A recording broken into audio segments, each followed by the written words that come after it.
Assalamualaikum warahmatullahi wabarakatuh, sahabat-sahabat kesehatan masyarakat dimanapun Anda berada. Alhamdulillah pada kesempatan kali ini kita bisa berjumpa kembali, kita bercengkrama dalam suasana daring ya. Semoga ini bisa menjadikan satu media kita untuk belajar bersama, untuk berdiskusi, berdialog. Pada kesempatan kali ini kita akan mencoba membahas, mengkaji terkait dengan satu konsep, di mana konsep ini sangat relevan sekali dengan kondisi kita saat ini, kondisi masyarakat kita saat ini. Kenapa ini saya katakan sangat relevan? Di mana mindset kita itu akan menjadi penentu derajat kesehatan kita. Nah, itulah realita yang sekarang ada di masyarakat. Banyak sebelumnya masyarakat itu yang merasa tidak rentan terhadap COVID-19. Namun ketika dia dinyatakan positif atau reaktif, maka kondisi imunitas itu akan berubah drastis, sehingga mindsetnya akan mempengaruhi kondisi fisiknya. Oke. Nah, konsep apa yang akan kita pelajari pada kesempatan kali ini, yaitu konsep health belief model. Health belief model ini sangat menarik, ya. Apa sih sebetulnya health belief model itu? Atau kata lain dalam dalam bahasa kita adalah model percaya kesehatan. Apa model percaya kesehatan? Itu adalah suatu model yang sangat menarik untuk kita kaji, di mana teori ini sebetulnya sejak awal tahun 1950-an itu sudah ada, ya, di mana health belief model atau HBM itu telah menjadi salah satu kerangka kerja konseptual yang paling banyak digunakan dalam penelitian perilaku kesehatan, baik untuk menjelaskan perubahan suatu perilaku ataupun dalam hal pemeliharaan perilaku, tentunya yang berhubungan dengan kesehatan, ya, sebagai kerangka kerja untuk intervensi perilaku kesehatan. Hal ini sangat menarik, ya. Jadi kurang lebih selama 2 dekade terakhir, health belief model ini telah mengalami perkembangan yang sangat signifikan. Perkembangan apa saja itu? Yaitu di mana health belief model ini telah banyak para ahli yang mengimplementasikan di dalam konsep-konsep perilaku, ya. Ini dibandingkan dengan kerangka kerja yang lainnya. Kalau dibandingkan dengan kerangka kerja lainnya, health belief model ini jauh lebih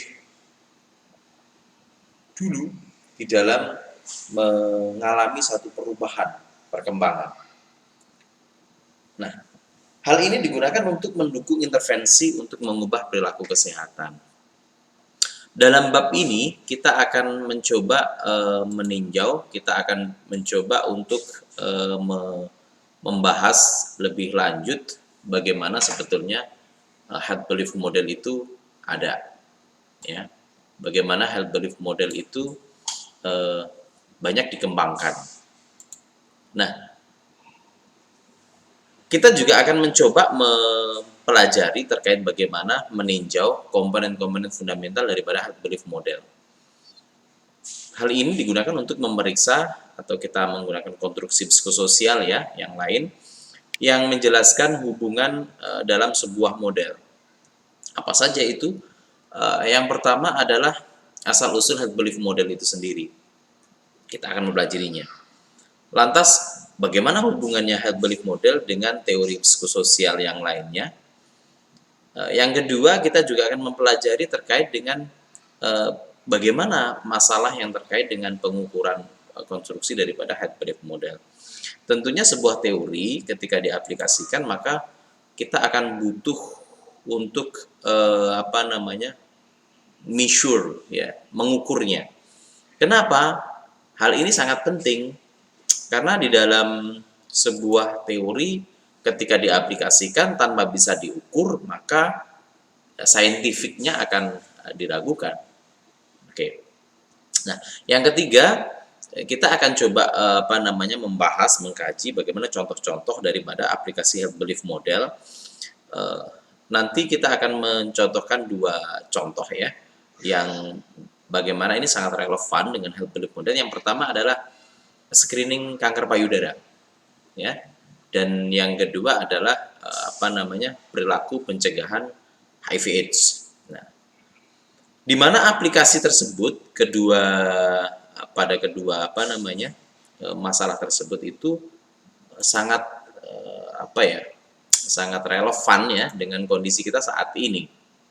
Nah, contoh-contoh itulah nanti yang akan mewakili atau merepresentasikan daripada kedua masalah kesehatan yang berada di masyarakat kita, di mana keduanya itu sangat berbeda.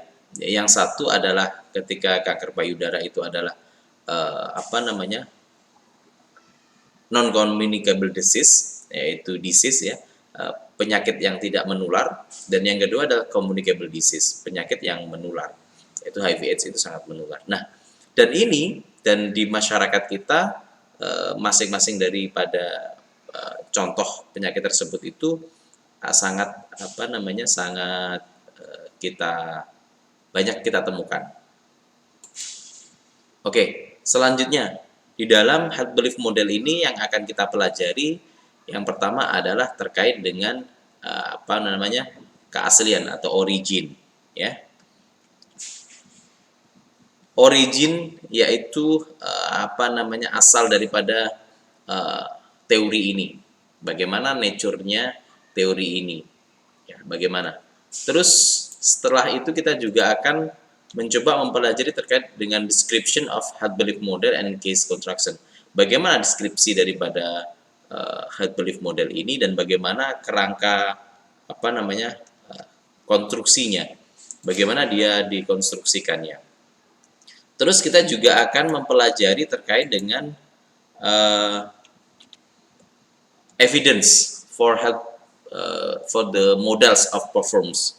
Bagaimana sebetulnya kita akan mencoba melihat lebih jauh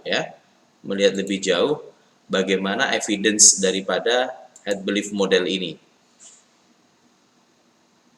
Ya, bagaimana kita akan teori ini dikembangkan, bukti-bukti apa daripada teori ini. Nah, selanjutnya kita juga akan mempelajari terkait dengan bagaimana mengukur health belief model ini. Pengukurannya seperti apa, dengan menggunakan instrumen seperti apa, nanti kita juga akan membahasnya. Nah, selanjutnya kita juga akan mempelajari terkait dengan application of the health belief model to mammography and AIDS-related behaviors. Kita akan mempelajari yaitu bagaimana sebetulnya aplikasi daripada health belief model ini dalam rangka untuk aplikasinya pada mammografi ya, dan juga perilaku terkait HIV/AIDS ya. Bagaimana nanti tentang kanker payudaranya, screening kanker payudara, dan juga perilaku terkait dengan HIV/AIDS itu sendiri. Nah, selanjutnya di dalam health belief model ini kita juga akan mempelajari terkait dengan perbandingan health belief model ya, perbandingan health belief model dengan teori yang lain atau comparison of health belief model to other theories. Kita akan mempelajarinya. Jadi bagaimana sebetulnya konstruksi daripada health belief model dengan teori-teori yang sebelumnya, karena di dalam teori perilaku ya itu ada banyak teori yang sebelumnya sudah mendahulunya. Di antaranya adalah model trans teori ataupun teori reason action ya, itu yang teori-teori yang sudah mendahulunya. Nah, selanjutnya yang terakhir di dalam health belief model, kita akan mencoba mempelajari terkait dengan tantangan dalam penelitian health belief model di masa yang akan datang, yaitu challenges in future health belief models. Nah, Sobat-sobat, dimanapun Anda berada, baik di seluruh Nusantara, tersebar di seluruh Nusantara, itulah subtopik yang akan kita bahas secara mendetail pada slide-slide berikutnya, pada tayangan berikutnya, sehingga kita bisa mempelajari dengan baik apa itu held belief model. Baik, selanjutnya kita akan masuk kepada pembahasan berikutnya, yaitu origin of the held belief models. Oke. Kalau kita bicara tentang held belief model, maka kita akan bicara terkait dengan bagaimana asal-usul daripada held belief model itu sendiri. HBM ini dikembangkan pada awal 1950-an ya. 1950-an. Di mana para ahli di bidangnya, di bidang psikologi sosial, ini dari American Public Health Service, ini menggunakan teori ini dalam rangka untuk menjelaskan atau meluaskan ya, bagaimana kegagalan orang itu dalam berpartisipasi dalam program pencegahan deteksi penyakit. Jadi Public Health Service Amerika itu ingin menjelaskan secara lebih luas kenapa orang-orang di sana itu di Amerika itu jarang sekali atau rendah dalam berpartisipasi dalam deteksi dini sebuah penyakit ya, dalam sebuah penyakit. Nah, kemudian model ini diperluas untuk mempelajari tanggapan orang terhadap satu gejala ya, di mana perilaku mereka itu akan dalam menanggapi satu penyakit yang didiagnosis, terutama kepatuhan terhadap regimen medis ya. Selanjutnya, meskipun model ini itu berevolusi ya, berevolusi secara bertahap dengan tanggapan terhadap masalah kesehatan yang sangat praktis ya, dasar secara teori, secara psikologisnya ini ditinjau dari berbagai aspek. Tujuannya untuk apa? Untuk membantu membaca, memahami alasan apa ya untuk konsep dan hubungan mereka, serta kekuatan dari teori ini apa, kelemahannya apa. Oke. Bapak Ibu, saudara-saudara yang saya hormati, yang saya sayangi, selanjutnya di dalam teori held belief model ini tidak bisa dilepaskan dari teori-teori sebelumnya, yaitu teori respon stimulus ya, teori respon stimulus. Ini sangat erat. Di mana pada tahun 1950-an ini para psikolog sosial akademik ini mengembangkan pendekatan untuk memahami perilaku ya, yang tumbuh dari teori belajar yang berasal dari dua sumber. Nah, seperti yang saya sampaikan, yang pertama adalah teori respon stimulus, itu menjadi sumber utama. Dan yang kedua adalah teori kognitif. Nah, teori-teori inilah yang mendasari ya, yang mendasari daripada teori held belief model. Bagaimana penjelasannya? Para ahli teori stimulus respon ya, ini percaya bahwa hasil belajar itu dari suatu peristiwa itu akan mengurangi dorongan fisiologis ya untuk mengaktifkan perilaku. Ini dari Skinner ya. Skinner menyampaikan seperti itu pada tahun 1930-an. Nah, sehingga Skinner merumuskan sebuah hipotesis yang saat itu diterima dengan luas ya, bahwa frekuensi suatu perilaku itu ditentukan oleh konsekuensi atau penguatannya. Jadi inilah stimulus respon. Kalau Skinner mengibaratkannya ya dalam teori stimulus respon, apabila seekor anjing ya itu ditaruh di ruang yang gelap, terus lampunya dinyalakan, ketika lampu dinyalakan di depannya itu ada tulang ikan, tulang ya, maka dia akan meneteskan air liur. Tanda bahwasanya eh, anjing itu, hewan itu, dia ada stimulus yang masuk, dia respon, dia ingin memakan gitu. Terus dilakukan secara ulang-ulang, dimatikan, lampunya dinyalakan lagi, begitu nyala keluar air liur, matikan lagi, seterusnya sampai berulang-ulang. Maka ketika Skinner mencoba yang terakhir, di mana karena sudah berulang-ulang, ketika tulang dinyalakan, ya, lampu dinyalakan, tulangnya tidak ada, otomatis anjing itu pun juga mengeluarkan air liur. Nah, inilah yang dimaksud dengan teori respons stimulus, di mana semakin kuat stimulus itu dilakukan secara berulang-ulang, maka akan terinternalisasi. Nah,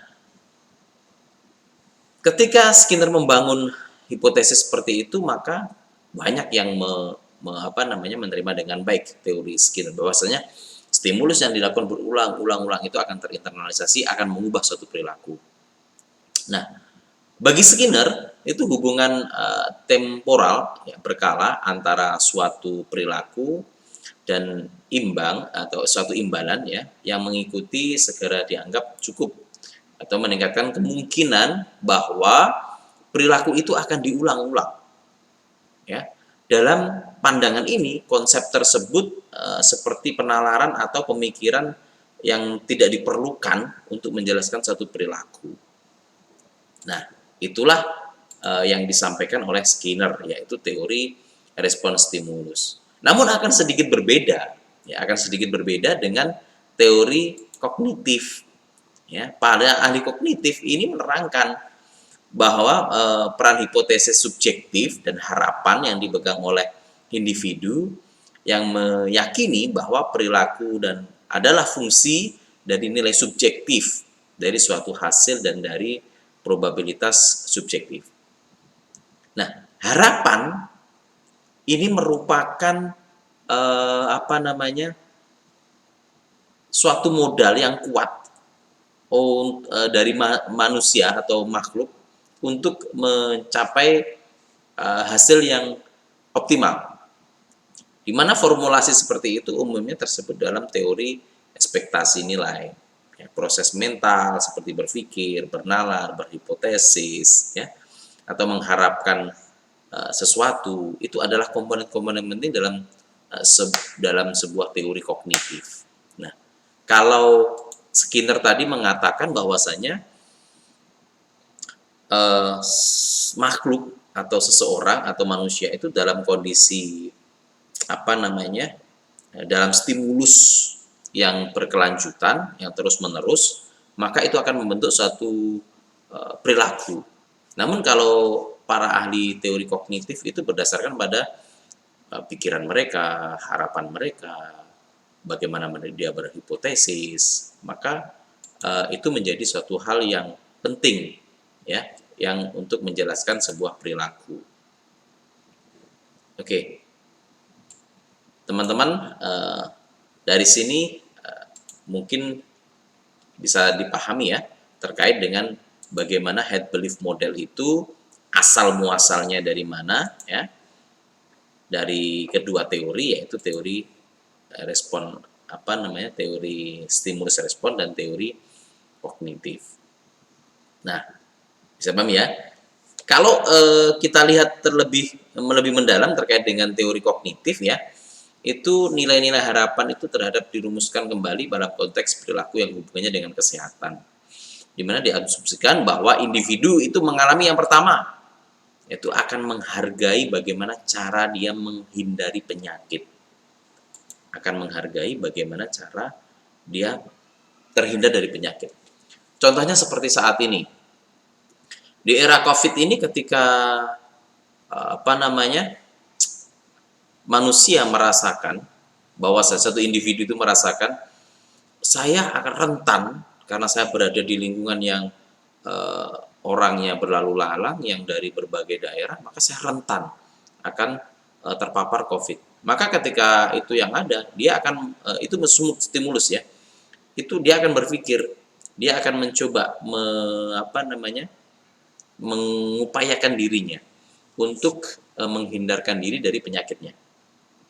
Yang kedua adalah berharap bahwa tindakan kesehatan itu tentu dapat mencegah atau memproteksi. Jadi ketika seseorang itu mencoba, oh saya melakukan CTPS, cuci tangan pakai sabun. Kemana-mana kalau tidak ada sabun, saya mencari hand sanitizer, saya sediakan hand sanitizer. Maka itu merupakan satu upaya dari mereka untuk menyiapkan diri mereka untuk memproteksi diri. Oke. Dari sini bisa dipahami dengan baik ya. Jika ada pertanyaan silahkan langsung bisa dituliskan di kolom chat di channel YouTube ini sehingga nanti Pak Sodik bisa merespon dengan baik daripada pertanyaan atau diskusi yang disampaikan oleh teman-teman. Oke, selanjutnya kita akan membahas yang deskripsi berikutnya terkait dengan bagaimana deskripsi daripada head belief model dan bagaimana konstruksinya. Nah, oke, head belief model ini berisi dengan beberapa konsep ya utama. Konsep ini sangat penting. Kenapa? Konsep ini akan mempelajari atau memprediksi ya, mengapa orang akan mengambil satu tindakan untuk mencegah, menyaring, atau mengendalikan kondisi penyakit. Ya, saya ulangi. Dalam hal ini, head belief model itu berupaya untuk memprediksi mengapa individu itu mengambil satu tindakan untuk melakukan pencegahan, menyaring, dan mengendalikan suatu kondisi penyakit. Nah, itu sangat penting sekali. Sangat penting sekali. Kenapa?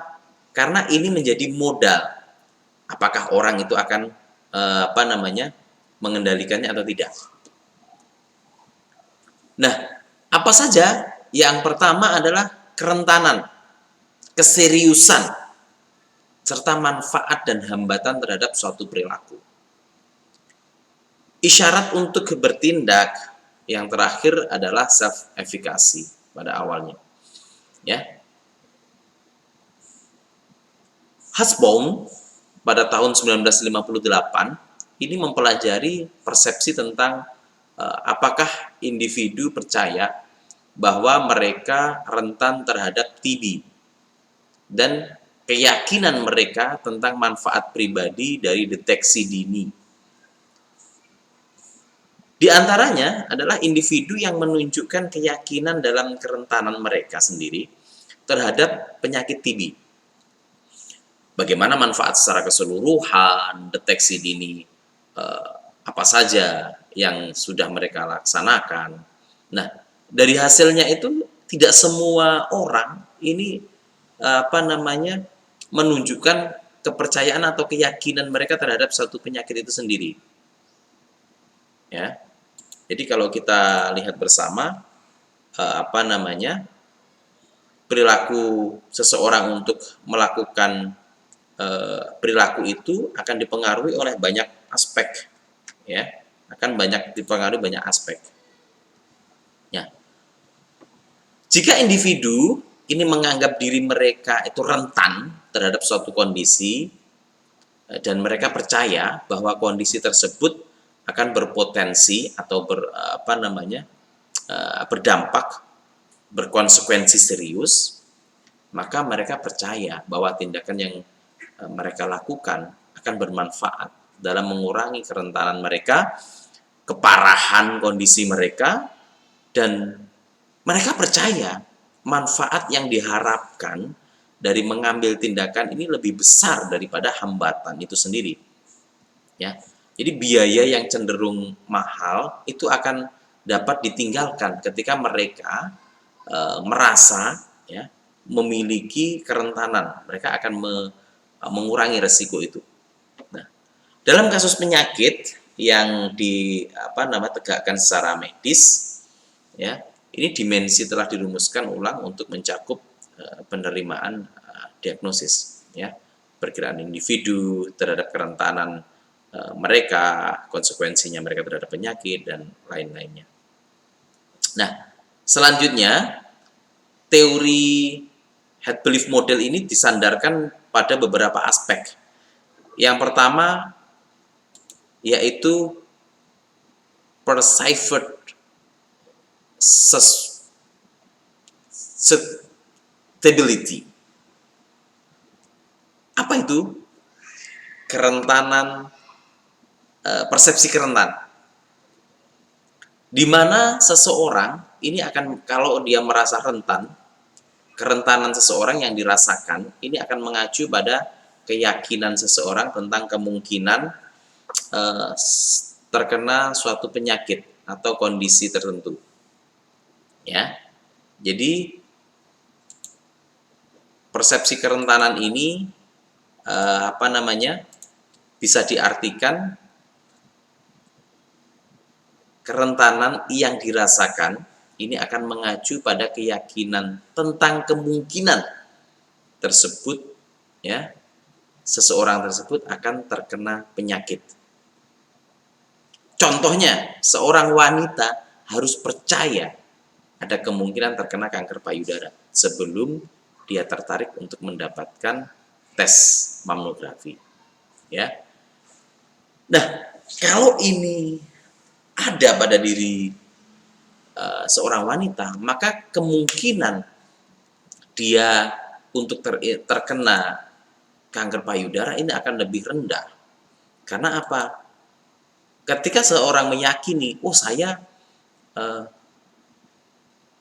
rentan atau mungkin saya berpotensi terkena kanker payudara. Kenapa? Karena saya punya payudara, maka saya berpotensi. Maka kalau dari persepsi mereka rentan, maka akan menimbulkan suatu perilakunya apa? Mereka akan memperbaiki diri mereka dengan cara ikut program deteksi dini ataupun ikut kelas-kelas sekarang ini ada sadari, ya, dan sebagainya.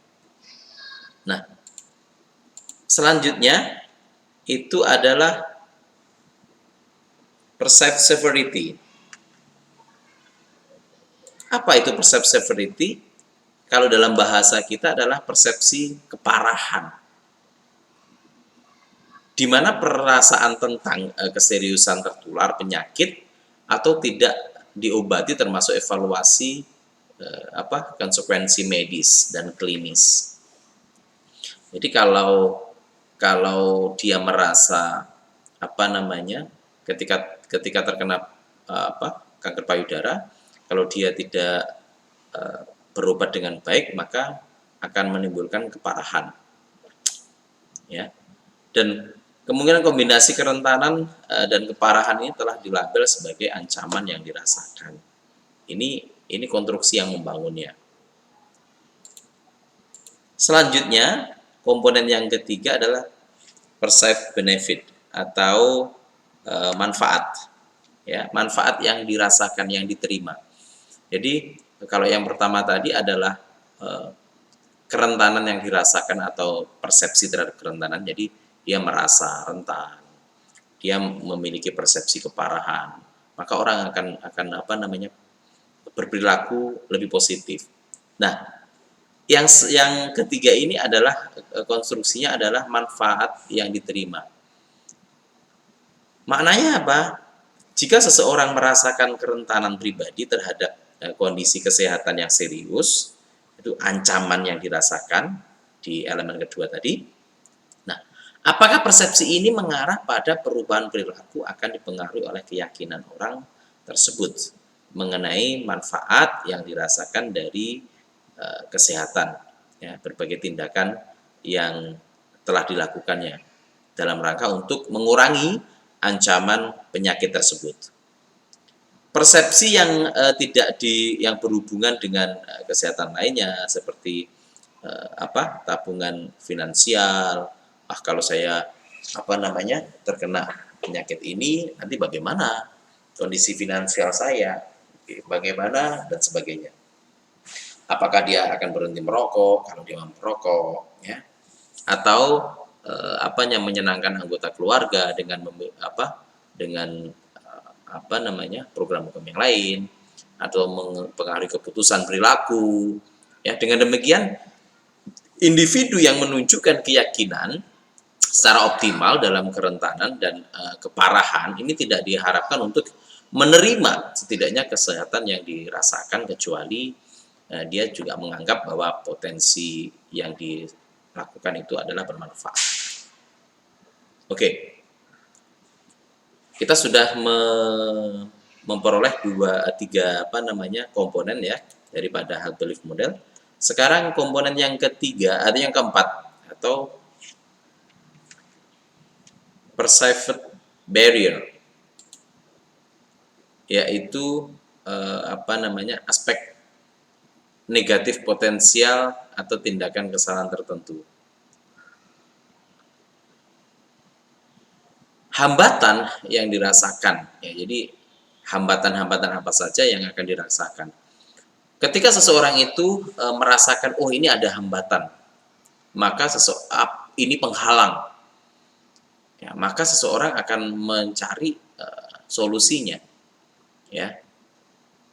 Contohnya adalah suatu jenis analisa biaya atau manfaat yang tidak disadari terjadi di mana individu menimbang manfaat yang diharapkan tindakan tersebut mengurangi hambatannya, biayanya seperti apa. Nah, persepsi manfaat yang tadi diterima itu akan menjadi pengikis daripada hambatan yang ada. Ya. Oke, selanjutnya yaitu adalah self efficacy, dan ini merupakan salah satu tambahan, jadi merupakan pengembangan daripada teori ini. Jadi keyakinan bahwa seseorang yang dapat berhasil melaksanakan perilaku yang diperlakukan untuk menghasilkan suatu hasil ini merupakan konsep daripada self efficacy. Kalau self efficacy sendiri itu dikembangkan secara luas oleh Bandura, ya, di mana memberdasarkan ekspektasi self efficacy dari ekspektasi hasil, yang dimana definisikan sebagai perkiraan seseorang bahwa perilaku yang diberikan ini akan mengarah pada hasil tertentu, sehingga harapan hasil itu akan sangat berdampak pada health belief model. Nah, sehingga yang terbaru ini Rosenstock dan Becker ini adalah mengembangkan, menyarankan agar self-efficacy ditambahkan di dalam konsep health belief model. Nah, sehingga yang terbaru ini akan bergabung bersama konsep sebelumnya, yaitu ada kerentanan, keparahan, manfaat, dan hambatan ditambah dengan self-efficacy atau efikasi diri, sehingga menyatu ketiganya. Nah, sehingga itulah yang akan membuat seorang individu itu menjalankan atau mengambil satu tindakan. Jadi individu itu berperilaku itu didasarkan, ya, kalau dalam teori health belief model ini ada mulai dari kerentanan, keparahan, manfaat, dan hambatan. Ketika seseorang itu merasa, oh, saya rentan ini terhadap penyakit ini. Orang tua saya adalah diabetes, maka saya memiliki kerentanan. Ya, saya rentan terkena diabetes. Dan ketika saya sudah terkena, bagaimana keparahannya? Saya akan melihat manfaat ketika saya mengikuti kelas kalau di dalam pencegahan, kelas diet semisal, Manfaatnya apa? Terus hambatan saya yang bisa saya temukan di dalam perjalanan di dalam saya melakukan ini apa? Itulah yang akan membuat seseorang ini. Nah, namun tidak kalah penting adalah bahwasanya bahwasanya ada beberapa faktor lain yang juga menjadi penyerta. Jadi yaitu faktor usia, gender atau jenis kelamin, etnik, personality, ekonomi, ataupun pengetahuan. Maksudnya apa? Ketika seseorang memang merasa rentan, jadi orang bertindak, orang akan melakukan bersedia ikut di mamografi, orang bersedia pada screening HIV/AIDS. Ini selain aspek saya rentan, saya memiliki potensi, manfaat yang saya ambil apa, dan seterusnya. Maka akan dipengaruhi oleh tingkat pengetahuan juga. Kalau seseorang tidak memiliki pengetahuan itu, ya, maka orang akan cenderung abai di dalam melaksanakannya. Oke, teman-teman dari sini apakah bisa dipahami? Jika ada pertanyaan-pertanyaan bisa ditanyakan di slide di kolom komen. Sekali lagi pada kolom komen ya.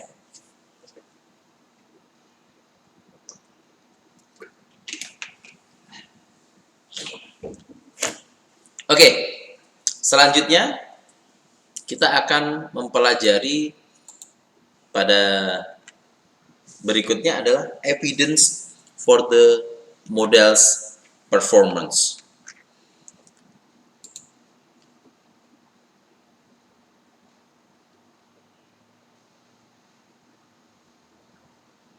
Oke, bukti-bukti evidence apa saja? Nah, sebelum ke bukti-bukti evidence, saya ingin sedikit menyampaikan terkait dengan hubungan antara model kesehatan keyakinan ini, bagaimana itu terkoneksi dengan baik. Sekali lagi ya, bahwasanya faktor-faktor pemodifikasi termasuk pengetahuan, faktor-faktor sosial, demografis yang terdapat mempengaruhi persepsi kesehatan, keyakinan, kesehatan mencakup konstruksi utama health belief model, yaitu kerentanan, keparahan, manfaat, hambatan, serta kemanjuran diri atau self-efficacy ya. Ini ada modifikasi faktor mempengaruhi persepsi lain seperti isyarat yang untuk bertindak. Kombinasi keyakinan ini mengarahkan pada suatu perilaku dalam konteks kepercayaan kesehatan. Oke ya, bisa dipahami. Oke, sekarang terkait dengan evidence atau bukti kinerja daripada health belief model. Nah, apa saja sebetulnya evidence-nya? Nah, bisa kita lihat health belief model ini sudah pernah dikaji, ya. Ini menggunakan sebuah konsep penelitian pendekatan, yaitu menggabungkan hasil yang terbaru dengan temuan sebelumnya yang memungkinkan penilaian keseluruhan kinerja dari model. Becker ini melakukan sebuah penelitian di mana ringkasan dari hasilnya adalah memberikan dukungan secara empiris yang substansial ya untuk sebuah model dalam proses health belief model ini. Dengan temuan dari Becker ini memiliki satu studi prospektif, setidaknya sama menguntungkannya dengan yang diperoleh dari penelitian retrospektif, di mana hambatan yang disarankan adalah prediktor tunggal ya paling kuat di semua studi dan perilaku. Meskipun keduanya dianggap sebuah kerentanan dan manfaat yang dirasakan secara keseluruhan, ya itu penting. Namun persepsi kerentanan ini adalah prediktor utama, ya, menjadi prediktor utama. Kenapa menjadi prediktor utama? Karena persepsi kerentanan ini dianggap lebih kuat daripada perilaku kesehatan preventif. Ya. Jadi seseorang yang dia merasa rentan terhadap satu penyakit, ya, ini akan sangat menguatkan perilaku dia untuk mencegah atau menjauhi daripada perilaku sakit tersebut. Sehingga yang lebih menguatkan lagi, secara keseluruhan ya, keparahan yang dirasakan adalah prediktor yang paling kuat. Namun dimensi ini sangat terkait dengan perilaku perasaan sakit. Karena belum ada tinjauan bukti yang terbaru dari studi health belief model sejak 1984, maka ini adalah sintesis terbaru yang tersedia. Di peninjauan terbaru yang baru akan membangun untuk mengkonfirmasi atau memodifikasi kesimpulan tersebut. Bapak Ibu, saudara-saudara yang saya hormati, di era milenial ini sangat banyak sekali sekarang sudah mulai bermunculan ya penelitian terkait dengan health belief model. Bahkan saya menyarankan pada salah satu bimbingan saya untuk melihat perilaku pencegahan COVID-19. Ini ditinjau dari aspek yang ada pada health belief model. Kerentanan, keparahan, manfaat, serta hambatan dan efikasi diri. Apakah dari komponen-komponen health belief model itu akan menggambarkan seseorang itu memiliki perilaku untuk mencegah, atau dia tidak memiliki perilaku untuk mencegah? Nah, ini akan menarik. Mungkin akan kita tunggu hasilnya ya dalam beberapa bulan ke depan, atau bahkan setidaknya 6 bulan ke depan lah ya, akan kita bisa lihat hasilnya. Mungkin nanti bisa di-share di sini juga. Apakah seseorang menggunakan masker? Karena saya ini di dalam ruangan, maka saya tidak menggunakannya. Ketika saya di luar ruang, saya biasanya menggunakan masker. Apakah dalam kita menggunakan masker ini itu didasari oleh komponen-komponen yang ada di dalam health belief model? Oh, seseorang yang rentan, maka dia akan mencoba untuk memproteksi dirinya dengan menggunakan masker, dengan menjaga jarak, social distancing atau physical distancing, atau juga dengan dia memperbaiki konsumsi atau asupan nutrisi. Ya. Maka akan dilihat. Nah, ini akan menarik ya. Kita tunggu nanti hasilnya pada beberapa bulan mendatang. Selanjutnya, kita akan mencoba mempelajari terkait dengan bagaimana pengukuran di dalam health belief model. Bagaimana health belief model itu akan diukur. Nah, dalam sebuah teori ini disampaikan ada salah satu keterbatasan yang paling penting dalam penelitian deskriptif dan intervensi pada health belief model, yaitu variabel dalam pengukuran konstruksi ABM ini terpusat. Beberapa prinsip penting ini memandu pengembangan pengukuran health belief model. Buat definisi harus konsisten ya dengan teori health belief model. Ini sebagaimana awalnya dikonseptualisasikan. Maka ketika kita akan membuat pengukuran terhadap health belief model, maka di dalam mengkonstruksi alat ukurnya kita harus secara hati-hati ya. Oke. Langkah-langkah yang perlu secara spesifik untuk perilaku yang ditangani, baik itu hambatan untuk melaksanakan mamografi mungkin sangat berbeda dengan hambatan dengan kolonoskopi. Dan ini akan relevan dengan populasi di mana mereka akan digunakan. Jadi setting populasi ini harus kita lihat. Ya. Tujuannya untuk apa? Untuk memastikan validitas konten agar relevan. Ini penting untuk mengukur berbagai faktor yang terdapat di dalam mempengaruhi perilaku. Jadi menggunakan menggunakan banyak item untuk setiap skala pengukuran itu akan mengurangi kesalahan pengukuran. Jadi sebisa mungkin semua indikator itu terwakili dengan baik dalam item-item alat ukur kita. Nah, yang terakhir adalah validitas dan reliabilitas ini harus selalu diuji ulang dan diuji ulang dalam setiap studi. Tujuannya untuk apa? Agar alat yang kita susun nanti benar-benar reliable ya, ataupun juga valid. Kenapa? Karena perbedaan budaya, populasi ya, ini akan sangat berpengaruh terhadap peran skala ini ya, dengan pemeriksaan seperti rawan kesalahan. Hanya beberapa penelitian yang menggunakan head belief model yang telah mengembangkan atau modifikasi instrumen untuk mengukur konstruksi head belief model yang telah melakukan uji reliabilitas validitas yang memadai sebelum penelitian. Nah, teman-teman semuanya, ketika kita ingin melakukan penelitian terkait dengan head belief model,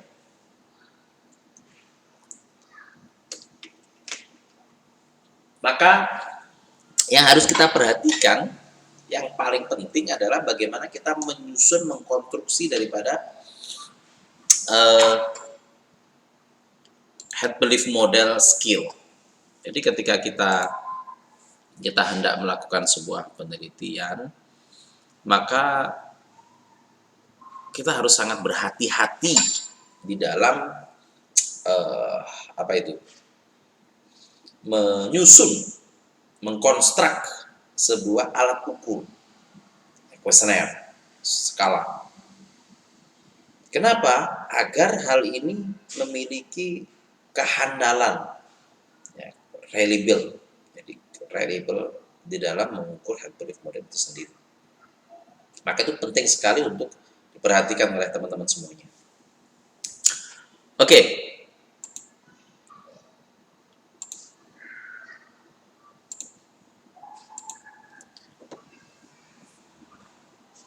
Dalam hal ini kita akan coba contohkan, kita mengambil seperti yang di awal kita sampaikan, bahwasanya kita akan melihat dua alat ukur. Yang pertama head belief model untuk mengukur perilaku screening kanker payudara.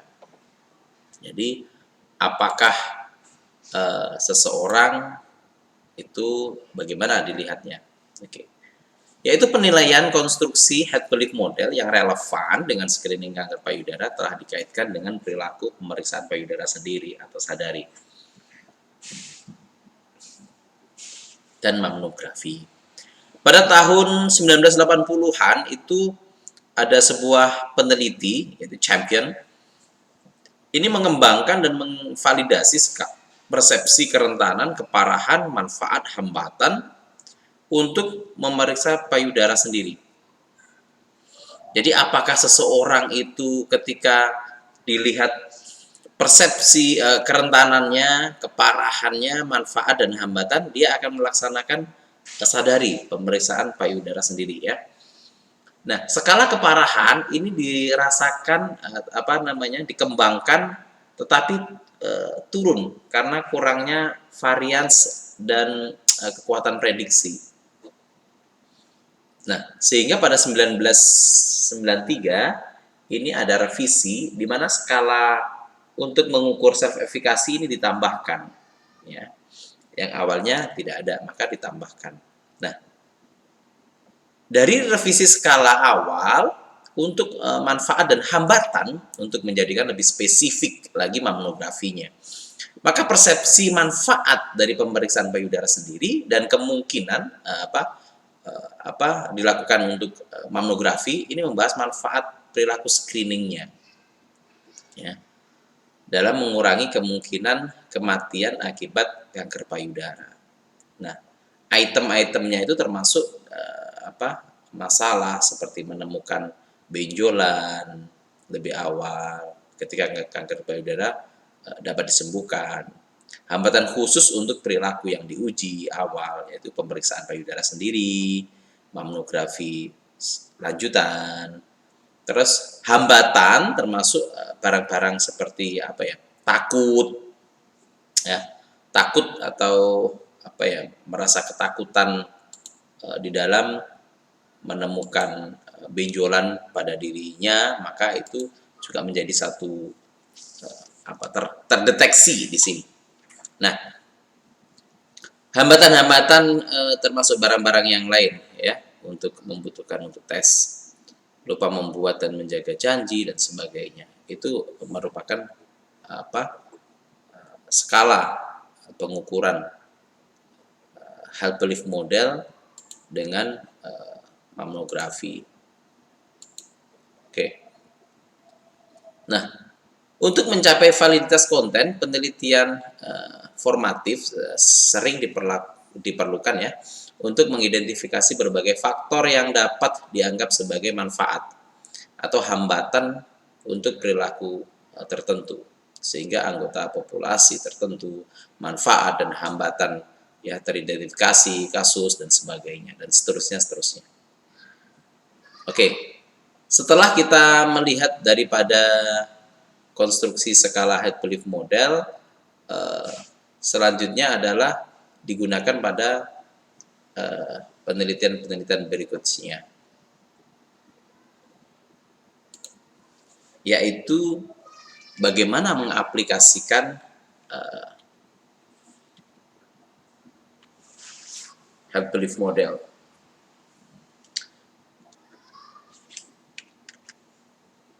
Oke. Health belief model ini telah digunakan secara lebih luas untuk menentukan hubungan antara kepercayaan kesehatan ya dengan perilaku kesehatan, serta untuk menginformasikan intervensi, tinjauan secara komprehensif dari semua pekerjaan yang menggunakan health belief model dalam rangka untuk mengatasi perilaku kesehatan. Nah, salah satunya adalah screening kanker payudara dan juga perilaku terkait dengan HIV/AIDS. Oke, yang pertama kita akan membahas terkait dengan health belief model dengan mamografi atau screening kanker payudara.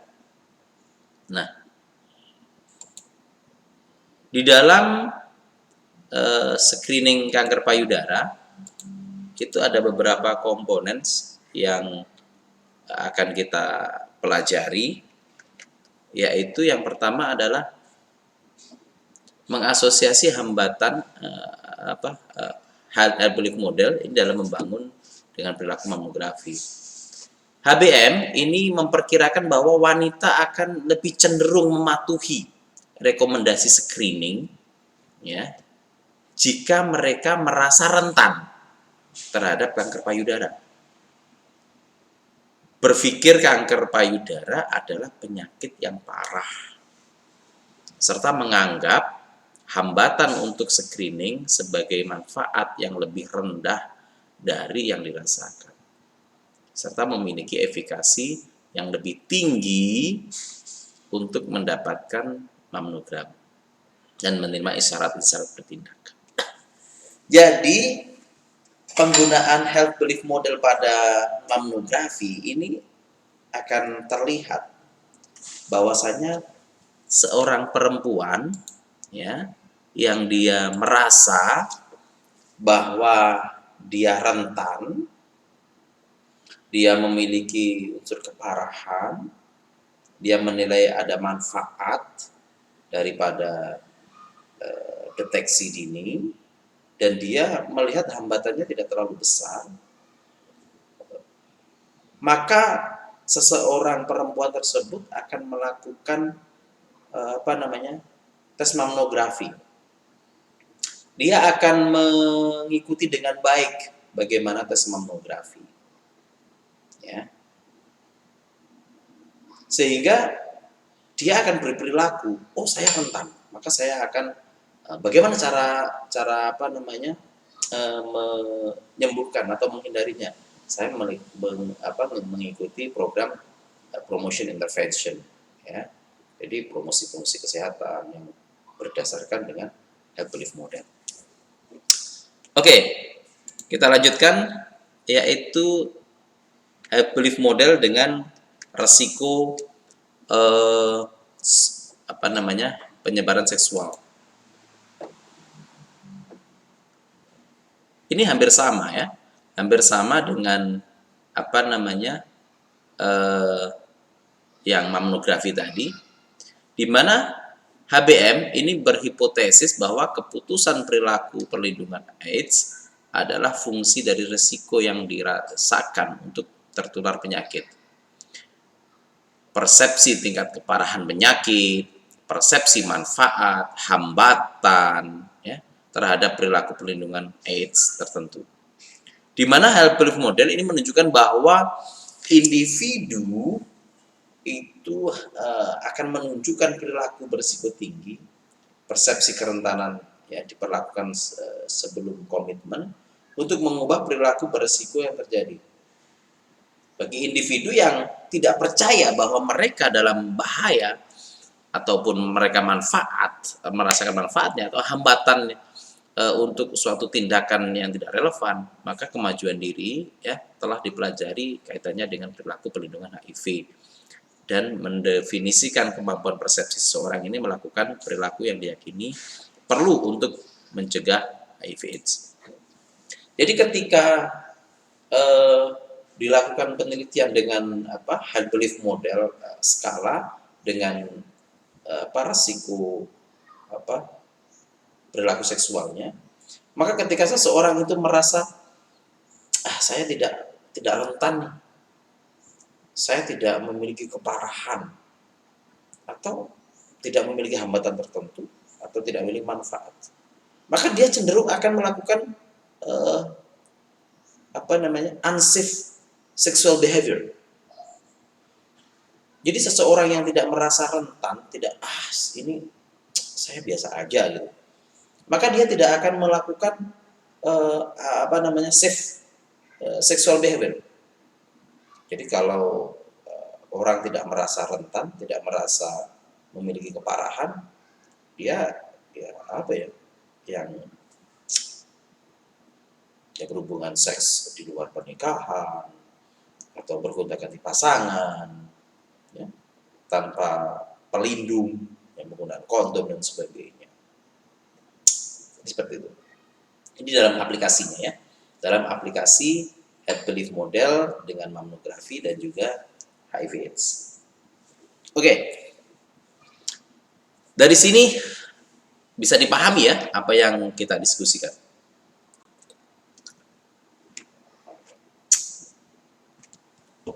Nah, kita lanjutkan pada pembahasan berikutnya, yaitu kita akan melihat bagaimana komparasi, bagaimana perbandingan health belief model dengan teori-teori yang lain. Nah, penelitian yang melibatkan health belief model adalah untuk menentukan kegunaannya dalam kombinasi dengan model dan kerangka kerja lainnya. Contohnya konstruksi health belief model digabungkan dengan TMT ya, model trans theories dari perilaku pembatasan hasil ya.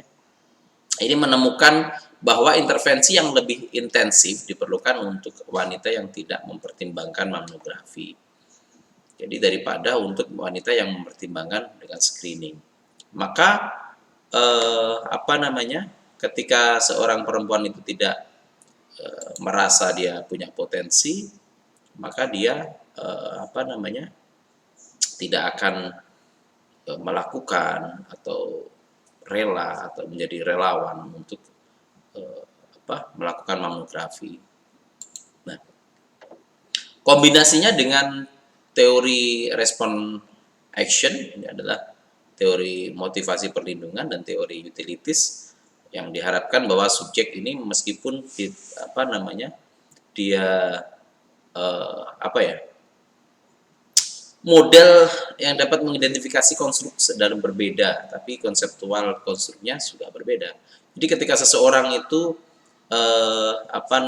merasa rentan, merasa parah, merasakan manfaat dan juga merasakan hambatan, ya, tidak ada hambatan, maka kalau dikombinasikan dengan teori reason action, maka dia akan, oh saya berperilaku seperti ini tuh alasannya ini nih, ya.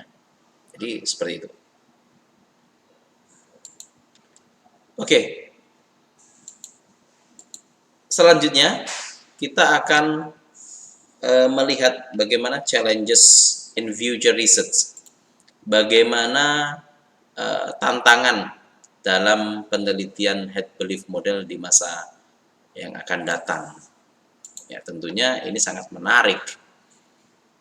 Ya, head belief model ini telah digunakan selama lebih dari setengah abad untuk memprediksi perilaku yang berhubungan dengan kesehatan dan untuk membingkai intervensi untuk mengubah perilaku. Nah, sebagaimana ditunjukkan oleh para penelitian-penelitian sebelumnya, ya, telah memberikan manfaat dalam memprediksi, membingkai seperti screening kanker, perilaku perlindungan HIV, ya, kesederhanaannya, ya, telah memungkinkan para peneliti untuk mengidentifikasi konstruksi mungkin penting, sehingga meningkatkan kemungkinan bahwa landasan teoritis adalah digunakan untuk membingkai intervensi penelitian itu sendiri. Maksudnya apa?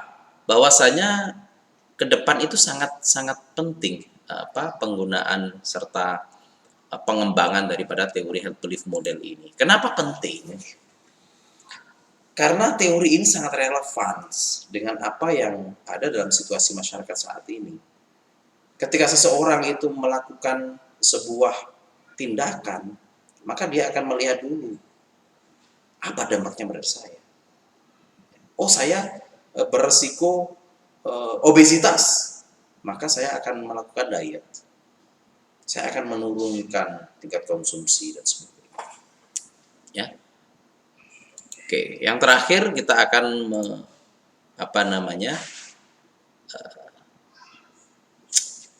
mengingatkan kembali bahwasanya health belief model ini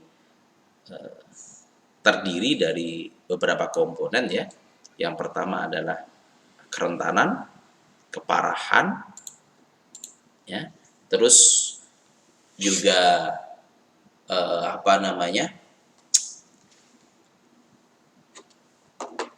hambatan, ya. Dan yang terakhir adalah efikasi diri. Oke, teman-teman sekalian yang saya sayangi, yang saya hormati, sebelum kita mengakhiri daripada kajian pada kesempatan kali ini, diskusi kita pada kali ini, saya ucapkan terima kasih teman-teman telah mengikuti dengan baik. Jangan lupa untuk senantiasa like, ya, dan subscribe, karena subscribe itu gratis, ya.